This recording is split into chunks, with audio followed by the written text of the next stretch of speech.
Ny GSDM zany mandraikitra ny antsoina hoe agroekôlôjia na hoe fomba fambolena maharitra. Misy teknika maro izy io ary samihafa isaky ny faritra eto Madagasikara. Manana membre 17 ny GSDM dia samy manao ny asa io daholo.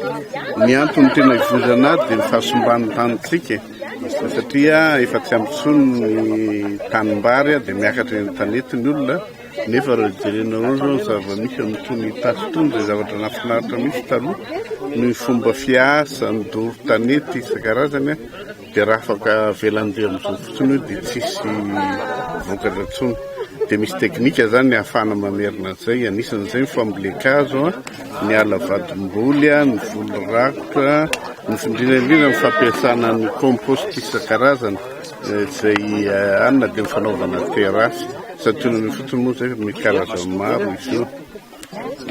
Tsy marina angambany hoe sambany fa amin'ny asany andavanandro zay manao daholo. Izany hoe ao anatin'ilay projet mihitsy zany.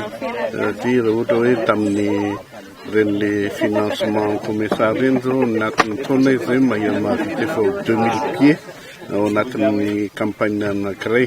Fa ity zany le fambolekazo iarahan'ny membre rehetra dia mba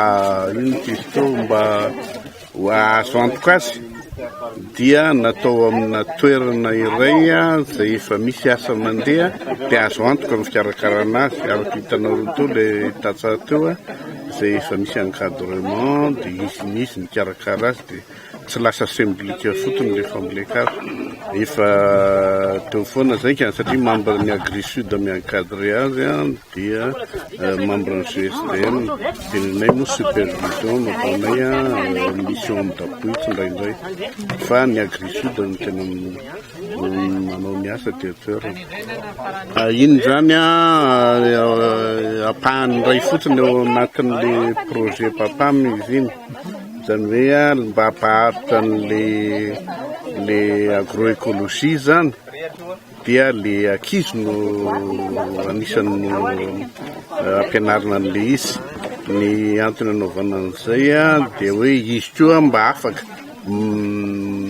manoro ny ray aman-dreniny mba hampitatra an'izy ity. CGN ao Vakinankaratra district ao Vakinankaratra dia isany nanaovana an'izy io ary mety tsara mihitsy izy amin'izao fotoana izao ary akasitrahan'ny ankizy mihitsy.